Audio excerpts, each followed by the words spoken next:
오늘 본문의 말씀은 우리에게 널리 알려진 참으로 유명한 말씀입니다. 이스라엘 사람들은 신년을 맞아서 성경을 낭독할 때 오늘 이 성경 본문이 그들이 신년에 낭독하는 본문의 일부가 됩니다. 아브라함에게는 이삭이라는 아들이 있었다는 사실을 여러분 다 아시죠? 아브라함이 100세에 얻은 아들입니다. 참으로 귀한 아들입니다. 아브라함은 이삭과 함께 행복한 시간을 갖고 있었습니다. 모처럼의 행복이었습니다. 그에게 찾아온 귀한 순간이었습니다. 하지만 그 행복이 오래 지속되지 않았습니다. 하나님께서 그의 아들 이삭을 바칠 것을 요구하시는 것이었습니다. 네 아들, 내 사랑하는 독자 이삭을 데리고 모리아 땅으로 가서 내가 네게 지시한 한 산, 거기서 그를 번제로 드리라. 네 아들, 내 사랑하는 독자 라는 이 표현은 하나님의 요구가 얼마나 잔인한지를 부각시키고 있습니다. 하나님께서 아브라함에게 네 사랑하는 독자 이삭을 번제로 바치라고 하실 때 이 사랑하는 이라는 이 표현은 아브라함이 흠뻑 빠져 있다는 것을 의미하고 있습니다. 아브라함의 마음이 거기에 다 가 있습니다. 자, 그리고 독자라는 이 표현은 유일한, 비교할 수 없는 이라는 의미를 담고 있습니다. 그러므로 이 시험은 가장 중요하게 여기는 것을 내놓으라 하신 것입니다. 너무나 가혹한 말씀이요, 인정은커녕 피도 눈물도 없는 요구입니다. 아들을 아버지가 바쳐야 한다니요, 아버지가 아들을 죽이라니요. 하나님께서 원하시는 것이 정녕 이 아들이란 말입니까? 꼭 이 아들이어야만 한다는 말입니까? 성경은 이런 부당해 보이는 요구의 동기를 하나님께서 아브라함을 시험해 보시려고 하는 말씀으로 압축하고 있습니다. 이삭은 아브라함의 독자입니다. 더욱이 그 아이는 약속의 자손입니다. 이삭에게서 나는 자라야 네 씨라 부를 것이라 하나님께서 말씀하시지 않으셨습니까? 그런데 하나님께서 그 약속의 자식을 도로 가져가시겠다고 말씀하시고 있습니다. 그렇게 되면 하나님의 약속은 무효가 될 것입니다. 이때 아브라함의 반응은 어떠했을까요? 성경은 말씀하기를 아브라함이 아침에 일찍이 일어나 나귀의 안장을 치우고 두 종과 그의 아들 이삭을 데리고 번제에 쓸 나무를 쪼개어 가지고 떠나 하나님이 자기에게 일러주신 곳으로 가더니 라고 말씀하고 있습니다. 감정이 서술되어 있지 않습니다. 고도로 압축된 표현입니다. 하지만 어떤 말로 그의 심정을 얼마나 표현할 수 있겠습니까? 성경은 사흘 만에 아브라함이 고개를 들어 하나님께서 지시하신 곳을 바라보았다고 말씀하고 있습니다. 그 사흘길을 아브라함은 고개를 숙이고 갔던 것입니다. 아들 이삭과 함께 모리아 산을 향해 걷는 사흘길의 시간은 그에게 견딜 수 없는 시간이었습니다. 고통의 순간이었습니다. 일행은 마침내 모리아 산에 도착하게 되었습니다. 아브라함은 종들을 산 아래 머물게 하고 아들 이삭에게는 장작을 지우고 자신은 불과 칼을 챙긴 다음에 산으로 향했습니다. 아들 이삭이 묻습니다. 아버지, 불과 장작은 여기 있습니다마는 번제로 드릴 양은 어디에 있나요? 얘야, 번제로 바칠 양은 하나님께서 손수 마련하여 주실 것이다. 아브라함이 대답을 합니다. 이 말은 놀랍게 맞는 말입니다. 그러나 그 순간에 아브라함은 고통을 인내하고 있습니다. 그의 모든 감정을 억누르고 있습니다. 그리고 하나님의 뜻에 묵묵히 순종하고 있습니다. 비록 본성은 말을 하고 있지만 그의 믿음이 본성을 억누르고 있습니다. 깊은 곳에서 우러나오는 고통이 말하고 있지만 더 깊은 곳에서 하나님을 향한 믿음이 더 크게 소리치고 있었습니다. 여러분, 아브라함의 이 일을 우리의 일로서 절실하게 느끼며 이 일을 통하여 우리가 이 한 해를 어떻게 살아가야 할지 교훈을 얻을 수 있기를 바랍니다. 때로 우리는 우리가 가진 소망을 산산이 부수는 행동을 하도록 부름받을 때가 있습니다. 우리에게 주신 축복을 저버릴 것 같은 행동을 하도록 요구받습니다. 하지만 우리의 순종은 하나님의 축복을 결코 위태롭게 할 수 없습니다. 하나님의 명령은 하나님의 축복의 약속과 갈등하지 않기 때문입니다. 지금부터 정확히 100년 전에 어떤 분이 대대로 유교를 신봉하는 집안의 11대 종손으로 태어났습니다. 얼마나 귀한 아들입니까? 그는 초등학교 3학년 때 예수를 처음 믿고 산 넘고 물 넘어 십리길을 걸어서 교회를 가게 되었습니다. 그러나 그가 교회에 갔다는 사실을 아버지가 알게 되자 아버지는 그를 불러서 종아리에 피가 나도록 회초리를 때리며 말했습니다. 이놈아, 예수쟁이를 이 애비가 얼마나 싫어하는지 아느냐? 세상에 둘도 없는 불한당이 이 예수쟁이란다. 너는 정씨 가문의 종손이다. 네가 예수쟁이가 되면 조상님 제사를 누가 지낼 수 있단 말이냐? 이 불효막심한 짓을 네가 하느냐? 네가 예수쟁이가 된다면 너는 내 자식이 아니다. 어떡할 테냐? 자, 그러나 그 아이는 다시 교회를 갔습니다. 그리고 다시 발각이 되었습니다. 아버지는 그의 성경을 빼앗아서 아궁이 불에 던져 넣었습니다. 성경책이 탈 때 그의 살이 탄 것 같은 고통을 느꼈다고 그가 말했습니다. 그리고 비가 몹시 내리던 어느 날 그는 교회를 가고 싶은 마음에 화장실에 가는 척하고 그 길로 교회를 갔습니다. 그의 마음이 얼마나 떨렸을까요? 자, 지금부터 100년 전 유교의 질서가 엄중했던 시절에 네가 다시 교회 가면 너는 내 자식이 아니다 라고 아버지가 말씀하실 때 여러분이라면 교회에 갈 수 있겠습니까? 자, 그럼에도 불구하고 이 어린 아이는 주의를 지키기 위해 교회를 갔습니다.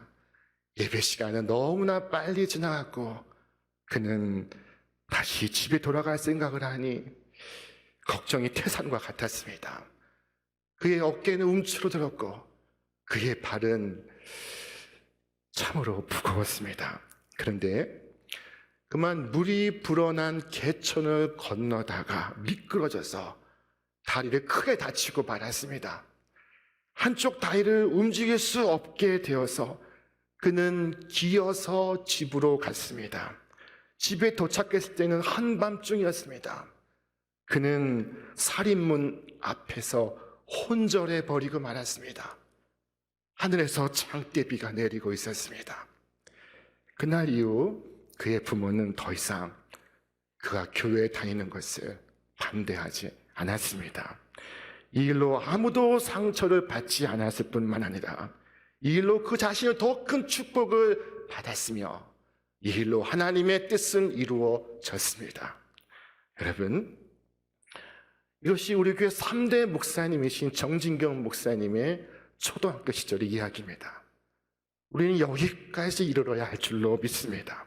설령 이 일로 인해서 내가 세상에서 수치를 당하고 모욕을 당한다고 할지라도 이것이 나에게 주신 하나님의 뜻이라면 우리는 마땅히 순종해야 할 것입니다.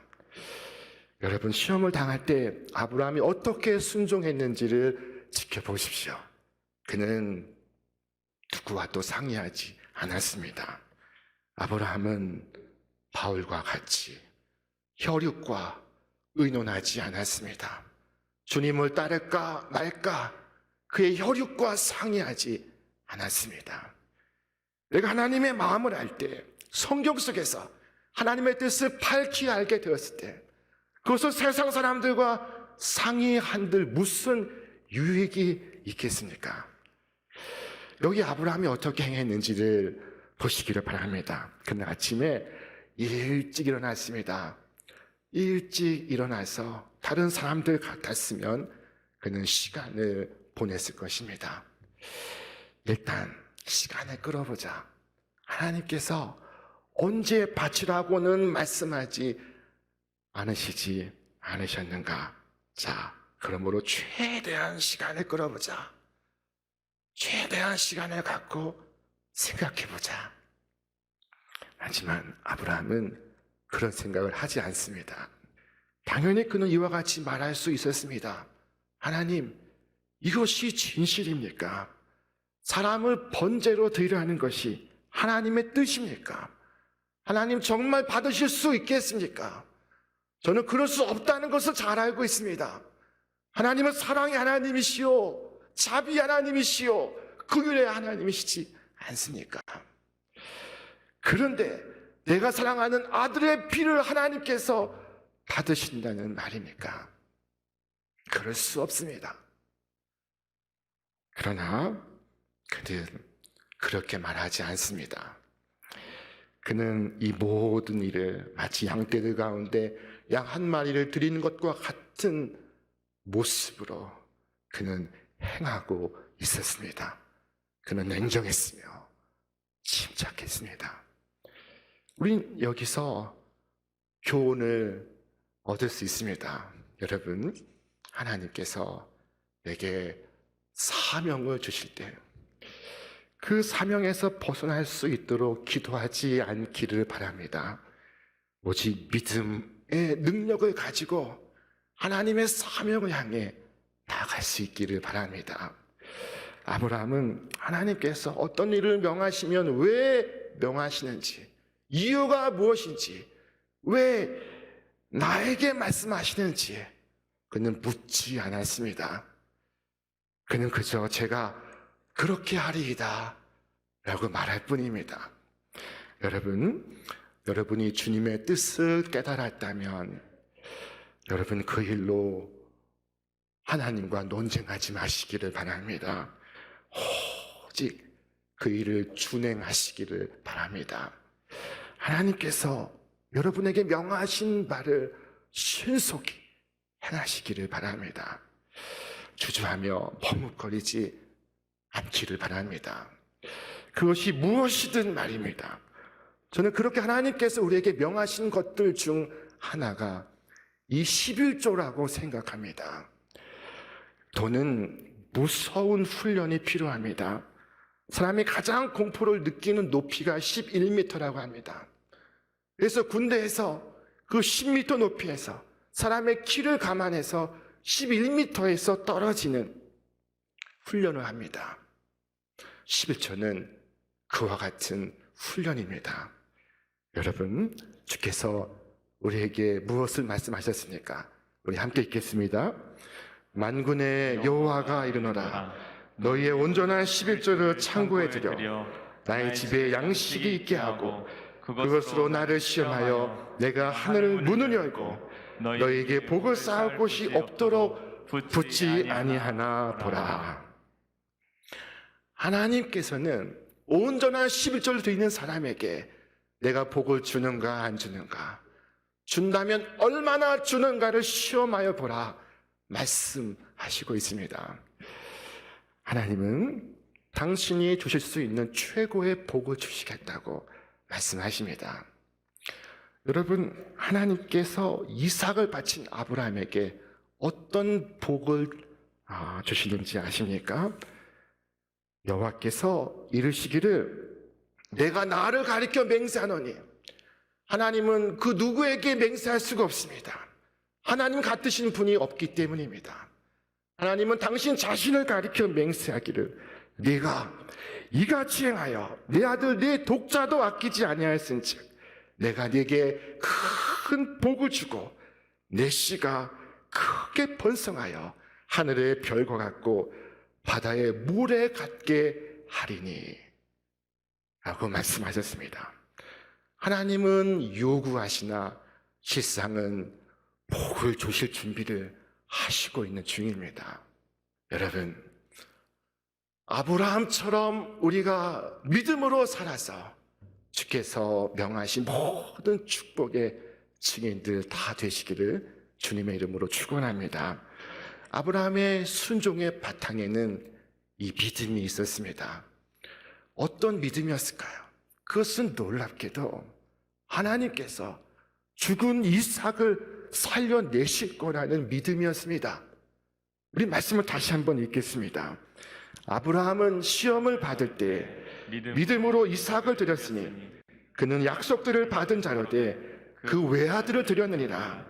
그에게 이미 말씀하시기를 네 자손이라 칭할 자는 이삭으로 말미암음이라 하셨으니 그가 하나님이 능히 이삭을 죽은 자 가운데서 다시 살리실 줄로 생각한지라. 놀라운 믿음의 생각이었습니다. 이것은 마치 내가 주일날 내 사랑하는 자녀를 학원에 보내지 않고 교회에 보내어도 이 아이가 대학에 합격할 수 있다는 믿음입니다. 여러분, 하나님이 명하시는 명령을 우리가 행한다면 사람이 보기에는 때로 파산하고 큰 손해를 볼 것 같아도 여러분, 그 일로 인해서 여러분은 결코 다치지 않을 것입니다. 틀림없이 하나님께서 약속하신 큰 복을 주실 것입니다. 이것이 아브라함의 믿음이었습니다. 하나님께서 은혜를 베푸셔 우리도 이 믿음으로 살 수 있기를 바랍니다. 아브라함은 마침내 자기 아들을 제단 위에 올려놓았습니다. 그리고 칼집에서 칼을 빼내었습니다. 그리고 행동을 개시할 순간이었습니다. 바로 그때였습니다. 하나님께서 아브라함을 부르십니다. 연거푸 2번이나 부르십니다. 아브라함아, 아브라함아. 아브라함이 답합니다. 내가 여기 있나이다. 그때 하나님께서 말씀하시기를 그 아이에게 내 손을 대지 말라. 그에게 아무 일도 하지 말라. 내가 내 아들, 내 독자까지도 내게 아끼지 아니하였으니 내가 이제야 내가 하나님을 경외하는 줄을 아노라. 하나님은 아브라함의 믿음을 확인하셨고 그리고 그에게 복의 근원이 되는 복을 약속하셨습니다. 내 씨로 말미암아 천하 만민이 복을 얻으리니. 하나님은 아브라함과 그의 이삭을 통하여 천하 만민이 복을 얻게 하십니다. 복의 근원이 되게 하십니다. 이 일은 내가 나의 말을 준행하였습니다 라고 말씀하시고 있습니다. 이로써 시험이 끝났습니다. 하나님께서 흡족해 하십니다.